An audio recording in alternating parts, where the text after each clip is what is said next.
Bueno, Señor, te agradecemos, Señor, todo ese tiempo que nos has dado, Señor. La vida que nos prestas en este momento para poder conocerte un poco más.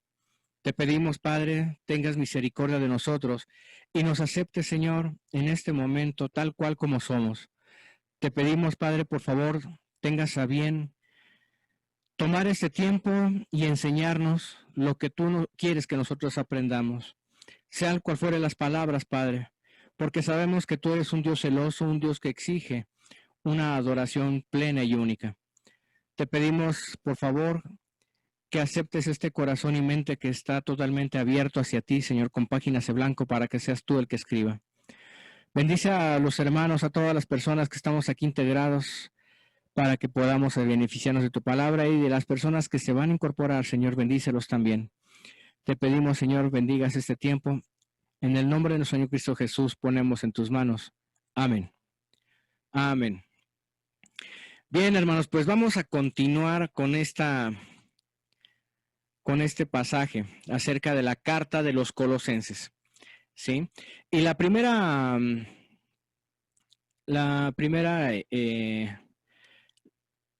primer episodio con el que vamos a empezar es el texto que está ubicado en Colosenses capítulo 1, versículo 9 al 12, que dice: por lo cual también nosotros, desde el día que lo oímos, no cesamos de orar por vosotros y de pedir que seáis llenos del conocimiento de su voluntad en toda sabiduría e inteligencia espiritual, para que andáis como es digno del Señor, agradándole en todo, llevando fruto a toda buena obra y creciendo en el conocimiento de Dios, fortalecidos con todo poder conforme a la potencia de su gloria, para toda su paciencia y longanimidad, con gozo dando gracias al Padre que nos hizo aptos para participar de la herencia de los santos en luz.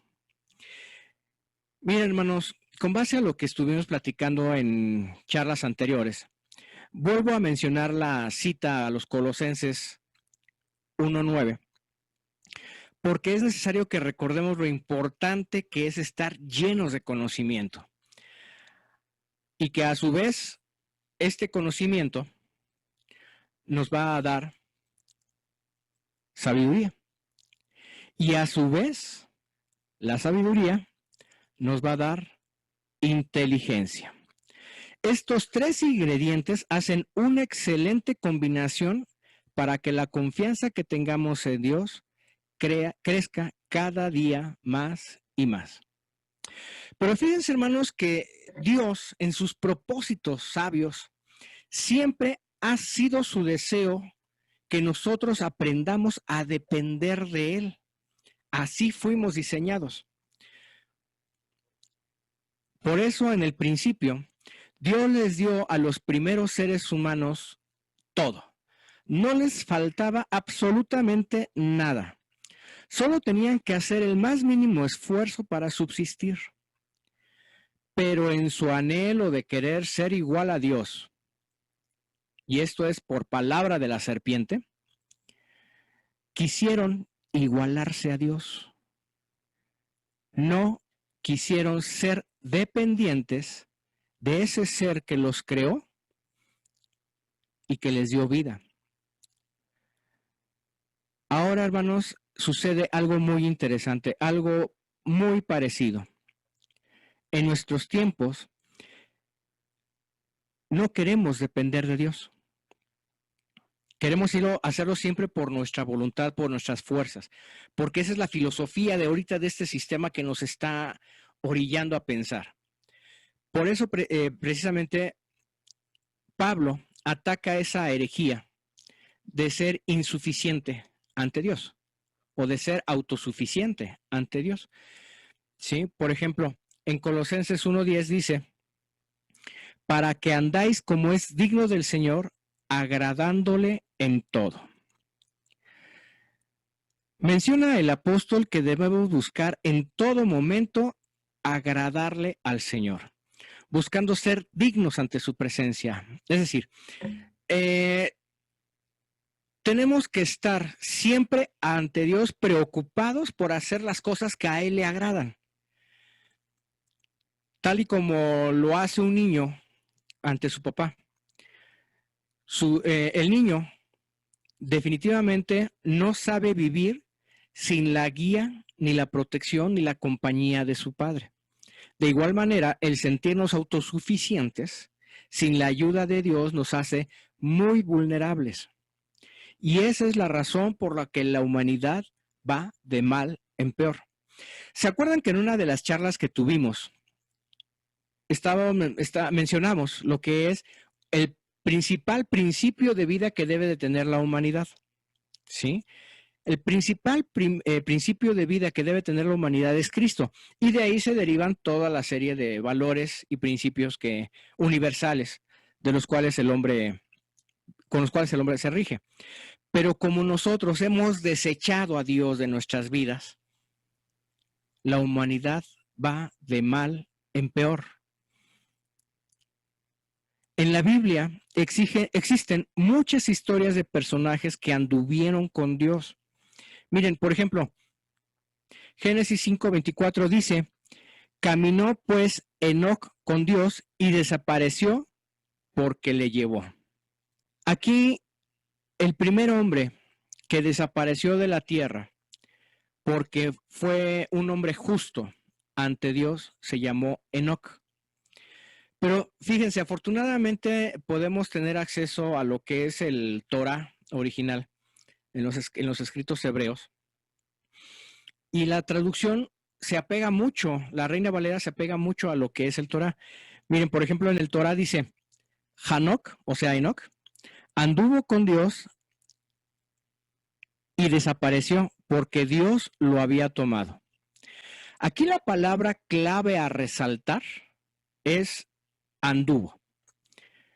Esto quiere decir que en todo Enoc, en toda la vida de Enoc, él giraba alrededor de la compañía de Dios. El día de hoy, muchas de las cosas que hacemos, las hacemos en torno al miedo, en torno a la preocupación, en torno a la moda.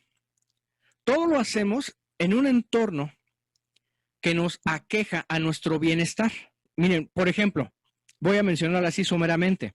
Ahorita estamos viviendo en torno a que posiblemente nos podamos contagiar o nos podamos enfermar. Y por eso procuramos, y a veces hasta en ocasiones exageramos en tener ciertas precauciones por el entorno al miedo.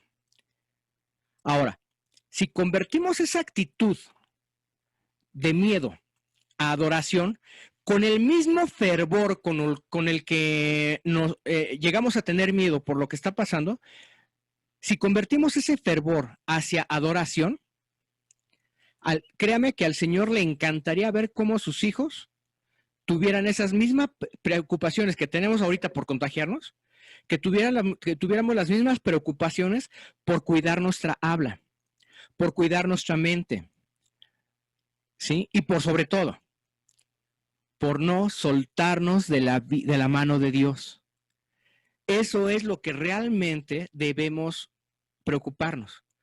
Tenemos que ocuparnos, más bien dicho, en andar de la mano con Dios. La Biblia menciona que en los tiempos de Enoc, la gente era tan mala y perversa que por eso Dios lo arrebató. Porque era inconcebible que un hombre justo viviera ante toda esa gente de podredumbre. En Hebreos dice: por la fe Enoc fue trasladado al cielo para que no viera muerte, y no fue hallado porque Dios lo trasladó.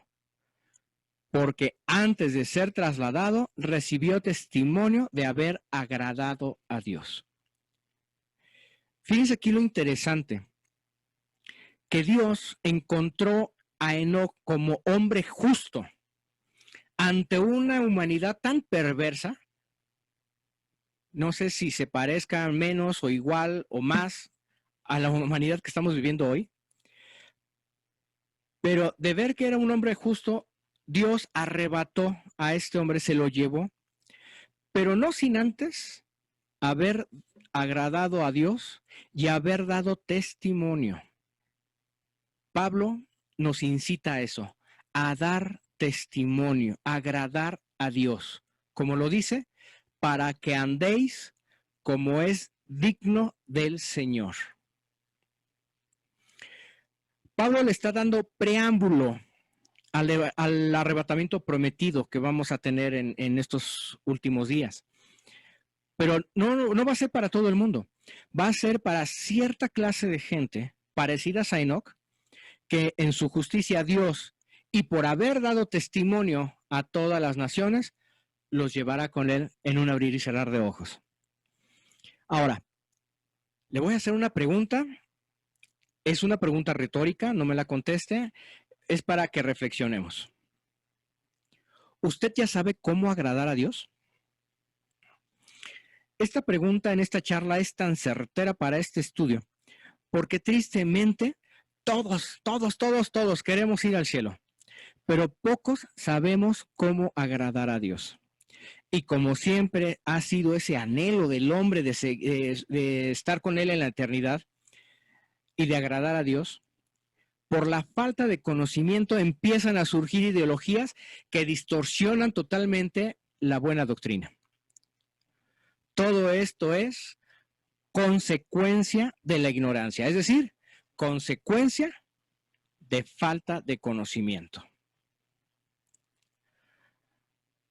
Miren, hermanos, mediante el conocimiento, mediante el conocer a Dios, sabemos que todas las cosas son para bien. No hay nada para mal, ¿sí? Esto lo sabemos porque la misma palabra de Dios nos lo dice. Y el mismo apóstol Pablo lo menciona. ¿En dónde lo dice? Romanos 8:28. Y sabemos que los que aman a Dios, algunas cosas les ayudan para bien. Así nos dice, ¿verdad? Creo que me equivoqué. Estoy leyendo a lo mejor otra versión. Dice, todas las cosas les ayudan para bien. No está diciendo todas las cosas buenas o todas las cosas malas. Todas. No importa si son buenas o malas, les ayudan para bien. Esto es, a los que conforme a su propósito son llamados. Si usted se siente llamado o siente el llamado de Dios a vivir con Él eternamente, entonces prepárese, porque todo lo bueno, todo lo malo, Dios lo tiene bajo control para usted. Y todo es para que vaya creciendo conforme al propósito para el cual hemos sido llamados. En ocasiones el querer conocer a Dios va más allá de nuestro entendimiento. Nuestra mente es tan finita que jamás vamos a entender el porqué de muchas cosas. Vuelvo a lo mismo. Hasta ahorita ni yo mismo lo entiendo y yo creo que ni el más ungido en la tierra lo entiende. ¿Por qué está ocurriendo esta pandemia en este momento? No lo sabemos. Pero si ocurre, Dios tiene el control y eso créalo. Y la pandemia es una de las cosas malas que no nos gustan.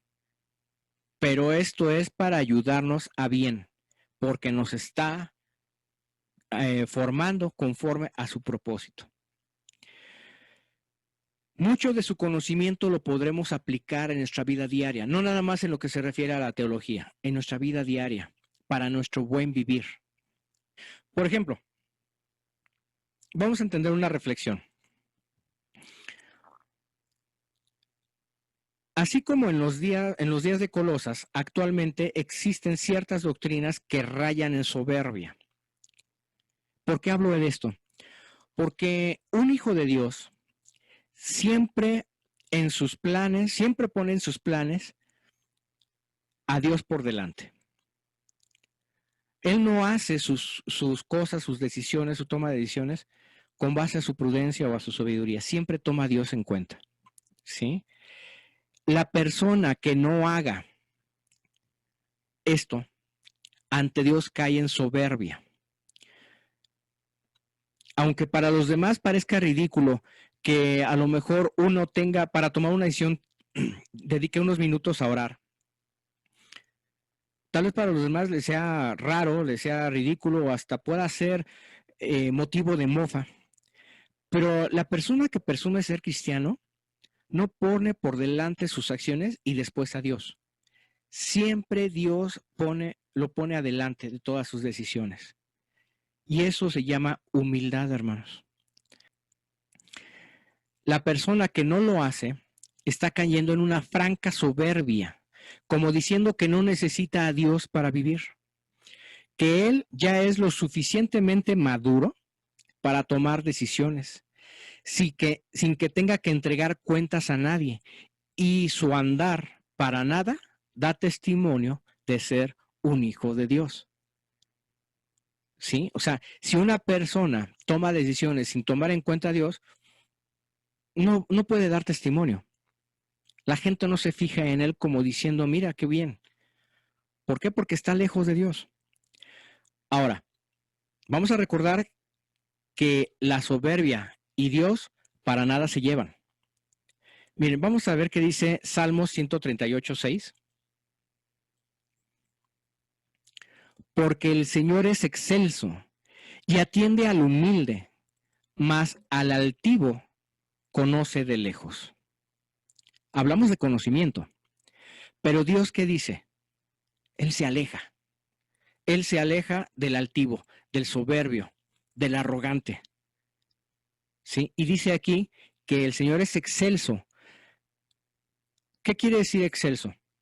Quiere decir que le muestra su poder, que le muestra su misericordia, que le muestra todas sus dádivas y atiende al humilde. Entonces, Él recoge a la persona humilde de corazón y al soberbio lo rechaza. Miren, vamos a poner un ejemplo. Todos conocemos que existe la farándula artística, ¿no? No sé, ahorita se me viene a la mente un artista muy famoso, Luis Miguel. Todos conocemos a Luis Miguel. Ahorita por decirles a ustedes el nombre, pues ya se imaginaron a este cantante. Pero lo conocemos de lejos. No sabemos si en un momento dado podemos confiar en él. No sabemos si en un momento dado es digno de que entre a nuestra casa. No sabemos si es digno de que le podamos confiar a nuestros hijos. No sabemos si es digno de muchas cosas, porque no lo hemos tratado. Lo conocemos de lejos, así como Dios dice aquí que conoce al altivo de lejos. Así de lejitos lo conocemos. Es más, no sabemos ni dónde vive. Sabemos que vive en Estados Unidos por los medios, pero exactamente ni sabemos dónde vive. No sé ni cómo vive, ni dónde vive, ni nada. Así es Dios con el altivo. Con el altivo nada más sabe que existe, pero ni le interesa acercarse con él. ¿Sí? De esta misma manera, Dios trata con el soberbio. No le interesa fraternizar con este tipo de personas. Ahora, ¿por qué hago mención de esto? Fíjense bien lo que dice Colosenses 1, 11 y 12. Fortalecidos con todo poder. Dice aquí, fortalecidos con todo poder. ¿Con poder de quién? De Dios, obviamente. Conforme a la potencia de su gloria. ¿Se acuerdan que el salmista dijo que el Señor es excelso y atiende a los humildes? Aquí está la definición de excelso.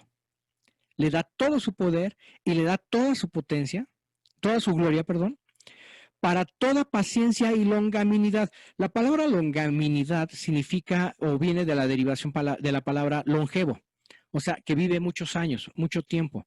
Y en este caso estamos hablando de una longanimidad, porque recordemos que estamos llamados a ser eternos con Dios. Con gozo, dando gracias al Padre que nos hizo aptos para participar en la herencia de los santos en luz. Pablo, por eso le dice esto a los colosenses. El Señor es excelso y por eso, de esta manera, atiende al que es humilde ante Él. ¿Y cómo es ser humilde ante Él? Reconociendo que nosotros, por nuestras propias fuerzas, somos nada y que necesitamos a Dios en nuestras vidas. Así de fácil. Otra forma de andar con Dios, como lo hizo Pablo, lo vemos en Filipenses 4, 11 y 12. Dice, no lo digo porque tenga escasez, pues he aprendido a contentarme. Fíjense bien, he aprendido. Después dice, cualquiera que sea mi situación, y vivir humildemente y sé tener abundancia. Aquí viene lo importante. En todo y por todo estoy enseñado. Fíjese bien, Pablo sabemos que tenía un linaje muy reconocido, que era fariseo de fariseos, judío de nacimiento, y empieza a mencionar una serie de cualidades que tiene su linaje para decir que el Señor realmente tenía una aristocracia pura. ¿Sí? Sin embargo, tuvo alguien que enseñarle a vivir el Evangelio. ¿Y quién creen que se lo enseñó? Pues ese mismo maestro es el que nos está extendiendo la mano para enseñarnos a nosotros. Precisamente porque para que haya un enseñado, tuvo que haber un maestro. ¿Sí están de acuerdo conmigo? En este pasaje se ve claramente que Pablo, al igual que todos nosotros, estamos pasando por situaciones difíciles. En este caso, Pablo estaba pasando por una situación económica. Nosotros tal vez por una situación también económica, puede ser, tal vez de salud o de otra índole, que nos hacen vivir en la incertidumbre. Sin embargo, claramente dijo Pablo, que yo he sido enseñado para estar saciado como para tener hambre y para tener abundancia como para padecer necesidad. Ahora en estos tiempos está predominando otra herejía para variar, igual que en aquel entonces en Colosas. Esta herejía, ¿cuál es? El evangelio de la prosperidad. Seguramente ustedes han escuchado este evangelio. Este evangelio o esta doctrina se enfoca principalmente en las posesiones materiales. Fíjense bien, principalmente en las posesiones materiales. No se enfoca en el principio de vida, que es Cristo. Se enfoca también en el bienestar físico y el éxito en esta vida, lo que mayormente incluye abundantes recursos financieros, vestimenta, viviendas, automóviles, ascenso laboral, éxito en los negocios, así como otras cuestiones de la vida y una excelente salud física. Esta doctrina afirma que los creyentes tienen derecho a recibir las bendiciones de salud y prosperidad y pueden obtener tales bendiciones mediante las confesiones positivas de fe y la siembra de semillas al pagar finalmente los diezmos y las ofrendas. Esta doctrina de prosperidad, hermanos, está tan tergiversada y, si me permiten la expresión,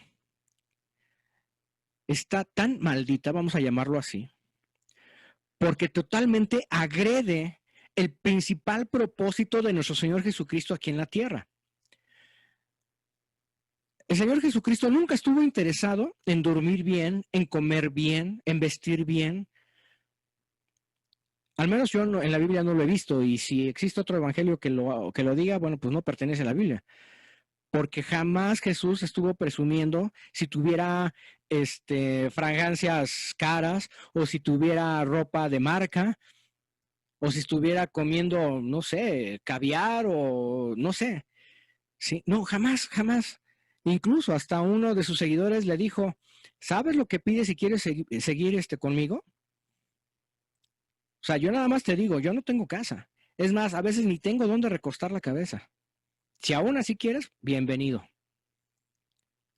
Y obviamente esta persona, viviendo en la prosperidad, no le satisfizo esa condición y por eso se fue. Esta doctrina agrede tanto la voluntad y el propósito de Dios para con nosotros, pero se da por falta de conocimiento. Porque a alguien se le ocurrió decir, vamos a decir que somos hijos del rey. Y como hijos del rey, somos príncipes. Y como somos príncipes, somos de la realeza, no tenemos derecho a padecer ni enfermedad, ni pobreza. ¿Por qué? Porque somos hijos del rey. ¿Cómo un hijo del rey va a estar padeciendo? Otra doctrina, bueno, otra línea que tiene este evangelismo de prosperidad son los decretos. Si uno se siente mal del estómago, vamos a suponer, recordamos que Timoteo se sentía mal del estómago, padecía malestares estomacales. Si yo en este momento les digo, hermanos, ¿qué creen? Me siento mal del estómago, siento que me voy a enfermar.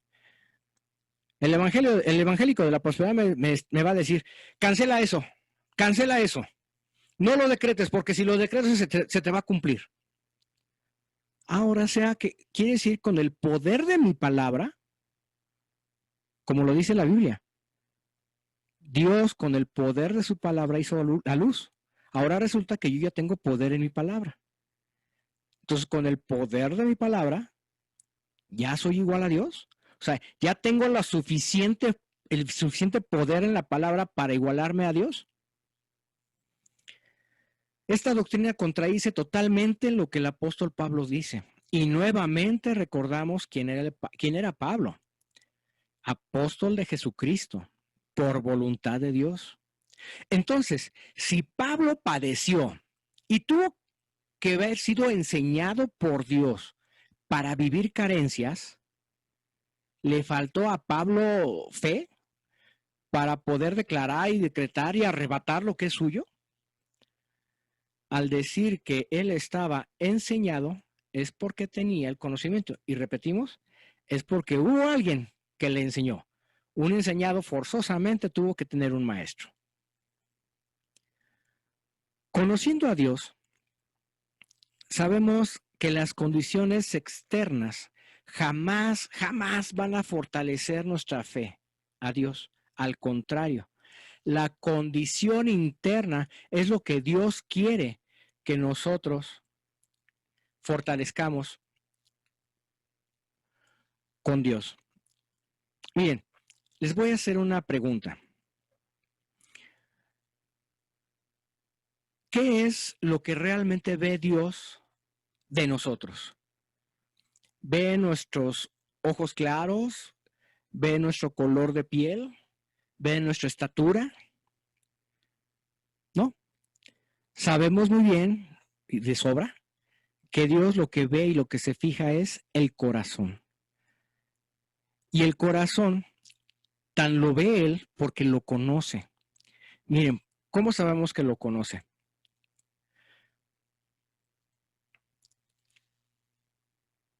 Mateo 15:19. Porque del corazón salen los malos pensamientos, los homicidios, los adulterios, las fornicaciones, los hurtos, los falsos testimonios, las blasfemias. Jesucristo no lo dijo por decirlo.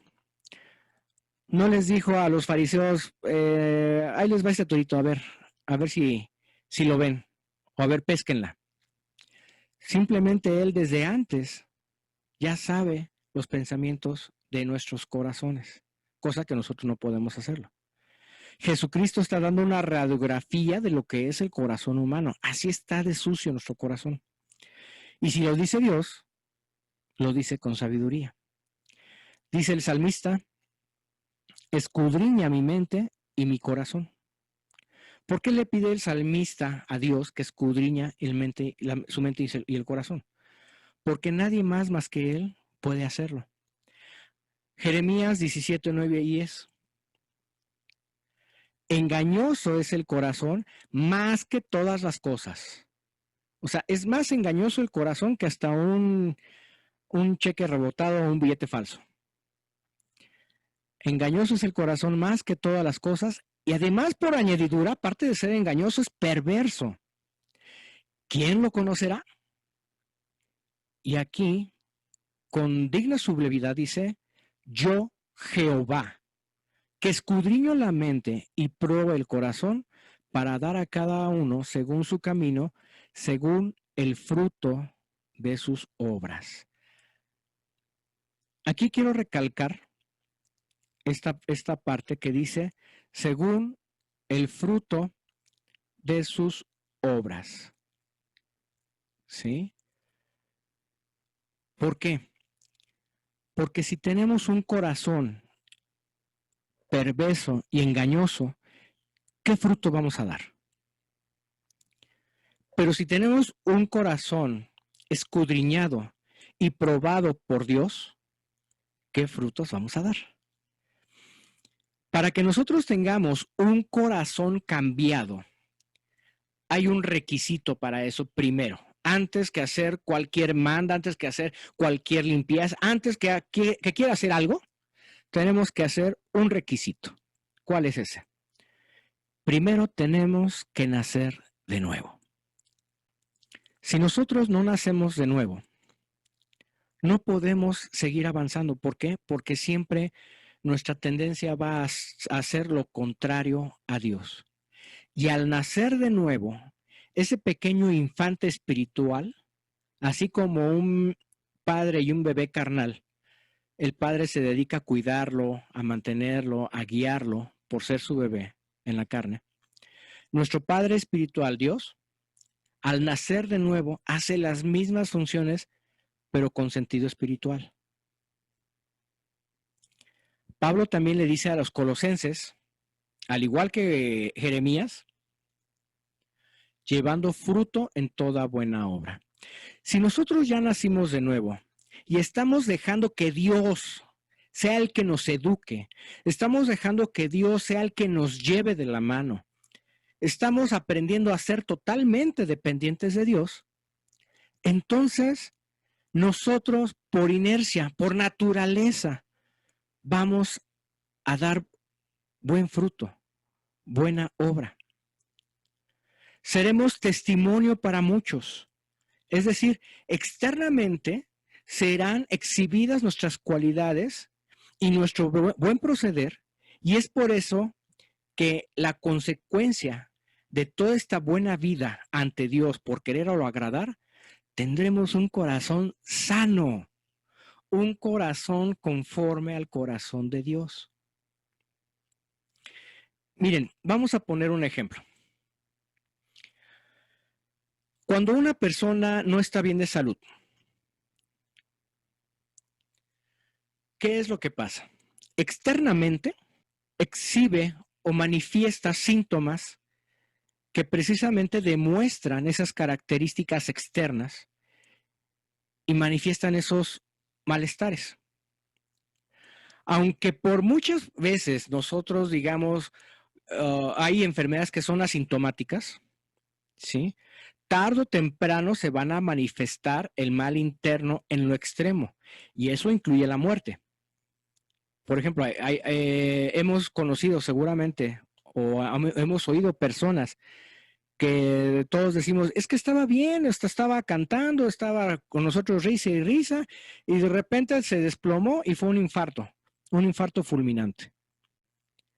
Sí, tal vez fue asintomático su malestar, pero el síntoma que manifestó, donde dijo está mal del corazón, tuvo que ser hasta con la muerte.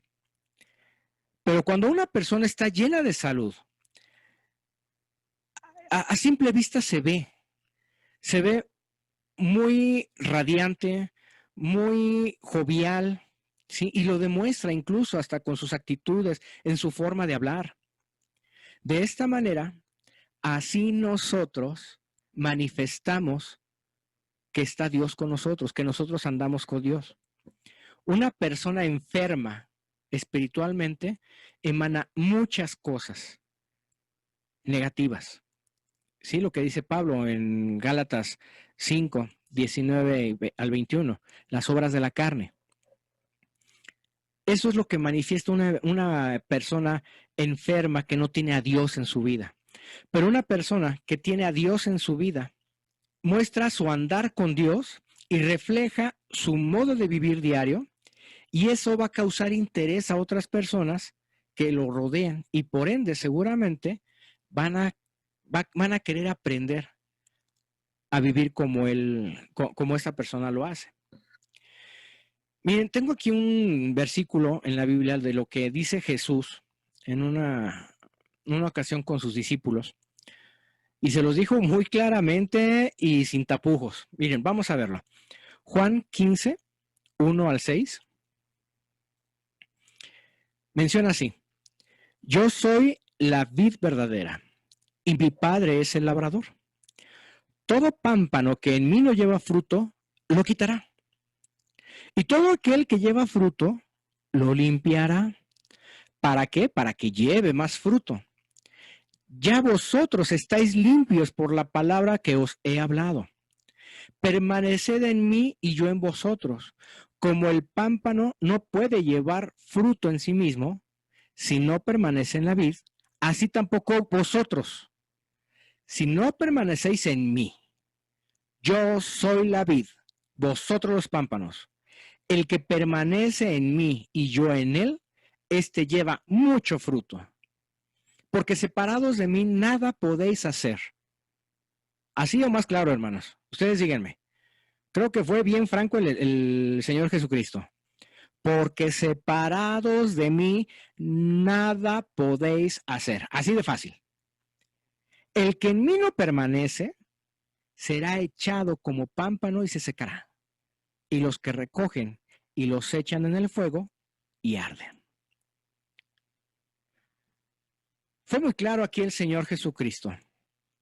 Yo soy la vid, vosotros los pámpanos. El que permanece en mí y yo en él, este lleva mucho fruto, porque separados de mí, nada podéis hacer.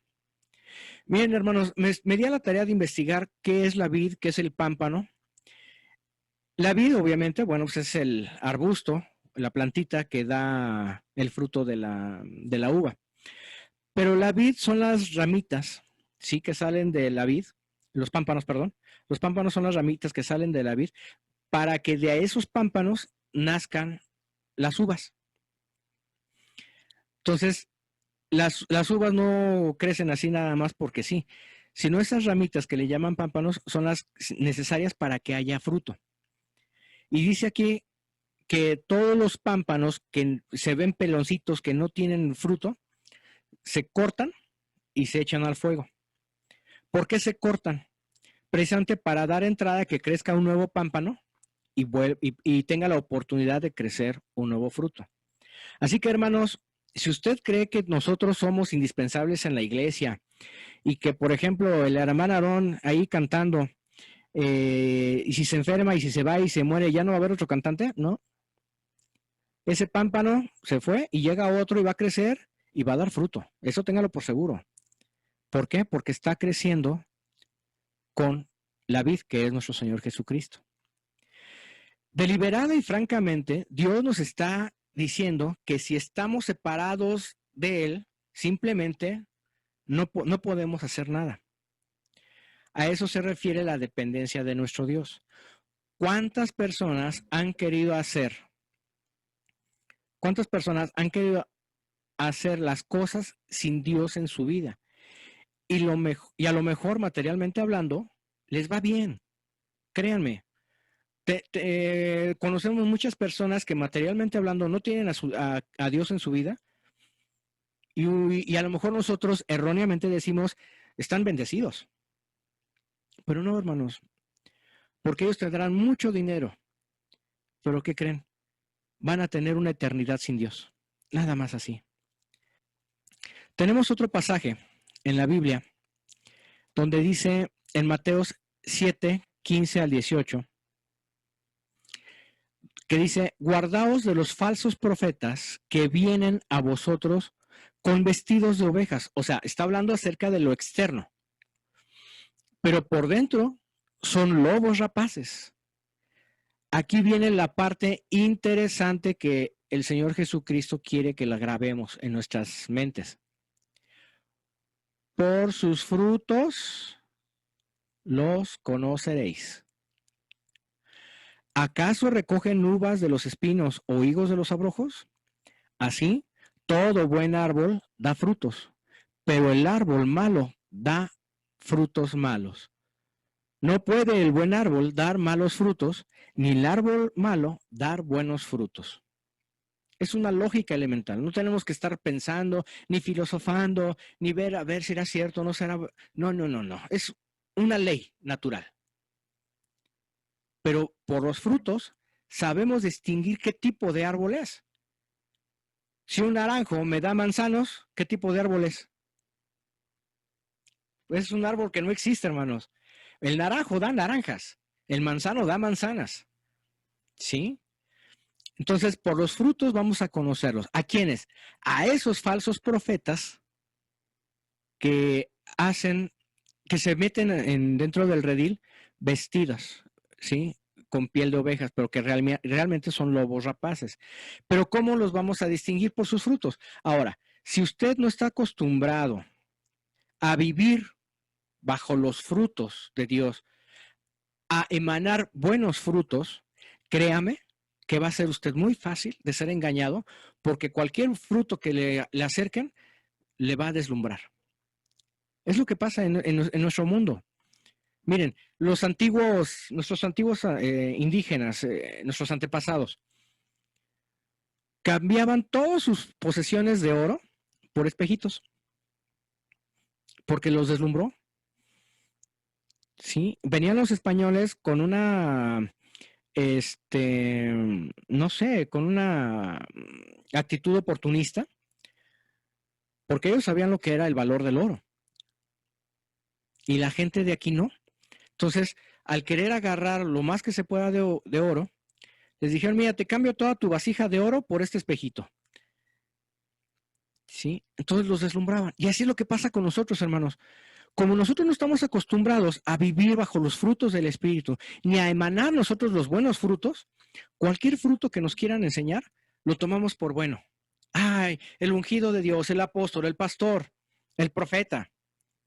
Y ya caemos redonditos a las falsas enseñanzas de estos falsos profetas. ¿Sí? Aquí en esta lámina vamos a ver que siempre una persona que anda con Dios dará buenos frutos de doctrina. Lo contrario, la persona que finge andar con Dios, es decir, un lobo vestido con piel de oveja, finge, dará muy malos frutos. Pero de nosotros es nuestra responsabilidad tener el conocimiento suficiente para poder detectar esos malos frutos. Y cuando detectamos esos malos frutos, rechazamos a ese predicador o a ese ungido o lo que sea, porque sabemos que no es de sana doctrina. Hace un tiempo tuve la oportunidad de meterme a un foro bíblico, y en una de esas alguien dijo, no voy a decir el cantante, nada más dijo, ¿ya oyeron el último disco de fulano? A ver cuál. Y ya lo empezamos a oír y todo. Y me puse a recapacitar en la letra. Y en la letra no se menciona a Jesús, no se menciona a Dios, no se menciona a Señor, no se menciona Espíritu, no se menciona nada. Y perdón por lo malintencionada que está en mi mente, pero esa letra, así como estaba cantándose, yo se los dije, hermanos, no nos confundamos. O sea, esta letra, si yo se la canto a mi mamá, sería tan aplicada como para Dios. No, usted ya está blasfemando porque él es el ungido de Dios, ¿cómo es posible? Bueno, me dijeron todo porque él se dio a conocer, este cantante se dio a conocer como un cantante de Dios y efectivamente tenía unas letras muy bonitas. Yo me atreví a decir en su momento que hasta podía ser el poeta de Dios, ¿no? Porque unas letras muy sentidas, muy bonitas, con una teología muy aplicada. Pero de un momento a otro cambió y ahora en sus letras ya nomás no existe ninguna palabra divina, ninguna palabra que nos llegue a Dios. Y por decir que pues esa canción se la podríamos dedicar se la podría dedicar a mi mamá por la letra como está, o incluso, fíjense bien lo que me atreví a decir, y sí, me fue como me fue. Cuando nosotros le cantamos a Dios, Dios es, dentro de nuestro lenguaje, es una entidad masculina. ¿Sí? Y si yo les digo a ustedes cantando, te amo Dios, te amo Rey, ustedes perfectamente saben el contexto o el trasfondo de la letra de esa canción.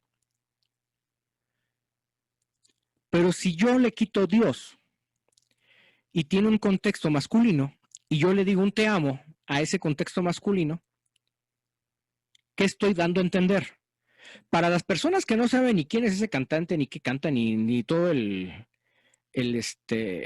contexto de su vida, de todo esto, ¿qué contexto estoy dando a entender con decirle a una entidad masculina un te amo?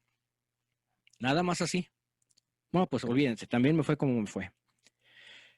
Y yo créanme, lamento mucho, sí, y bueno, pues sí, se hace oración por esta persona porque la fama se le subió a la cabeza y entonces distorsiona ya muchas letras, pero desafortunadamente o infortunadamente hay gente que sí entiende la sana doctrina y dice, no, esta persona ya está en otra sintonía, ya está dando malos frutos. Ahora, el Señor Jesucristo también sabía que Él al partir íbamos a necesitar forzosamente la dependencia de alguien. ¿Por qué?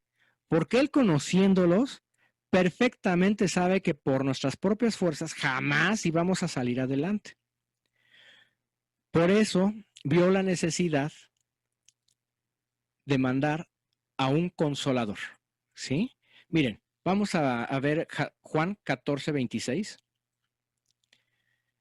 Mas el consolador, o sea, el Espíritu Santo, a quien el Padre enviará en mi nombre, Él os enseñará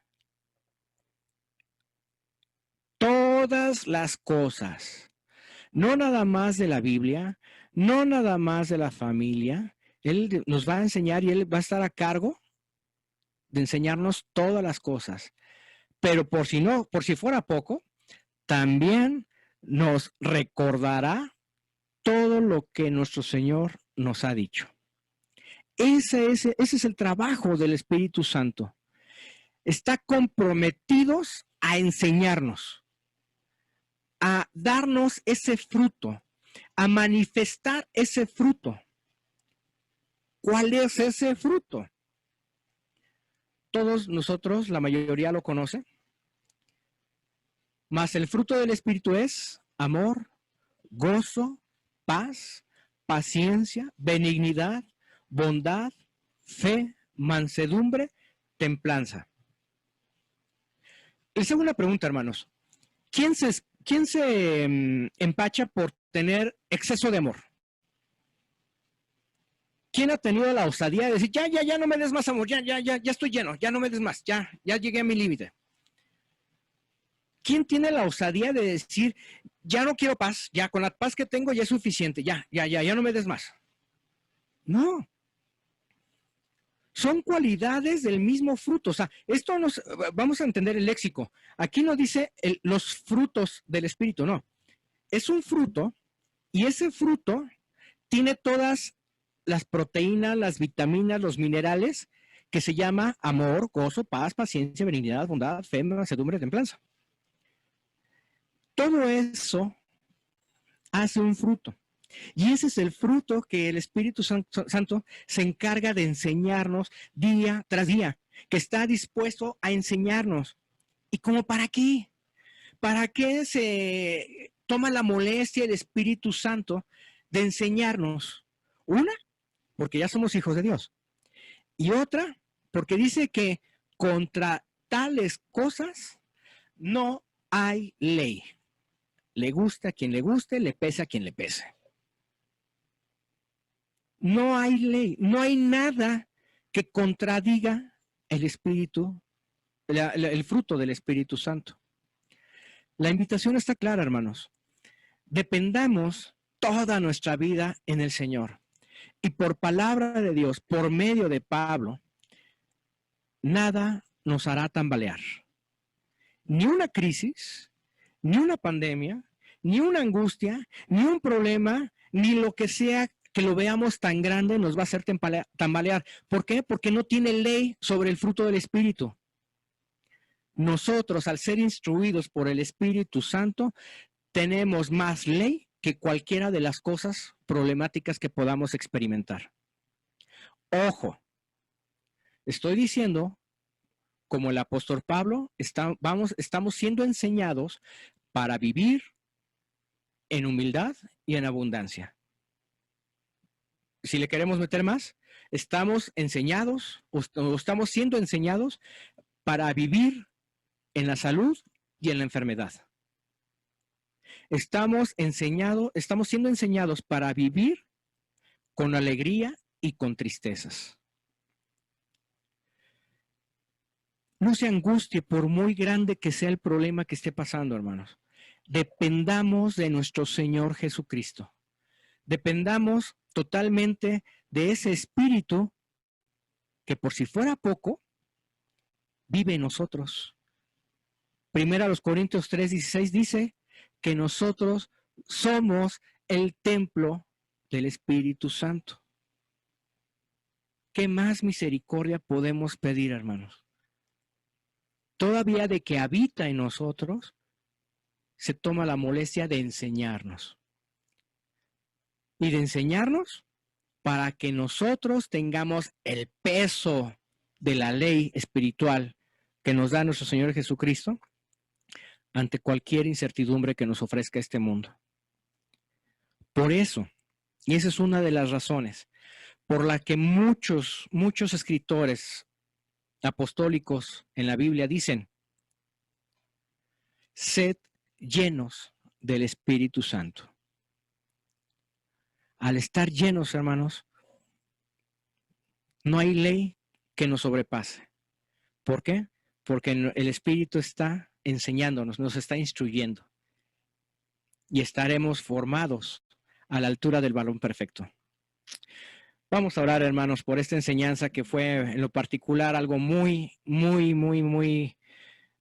benéfico para mí, me instruyó mucho, me hizo entender muchas cosas, espero que también lo haya sido para ustedes, porque en tiempos difíciles es cuando más nos olvidamos de Dios a veces, o podemos caer incluso en reniegos ante Dios, pero seamos llenos del Espíritu. El Espíritu nos tiene que enseñar a vivir en cualquier situación que esta vida nos esté ofreciendo, porque estamos entrenados para tener una eternidad espiritual.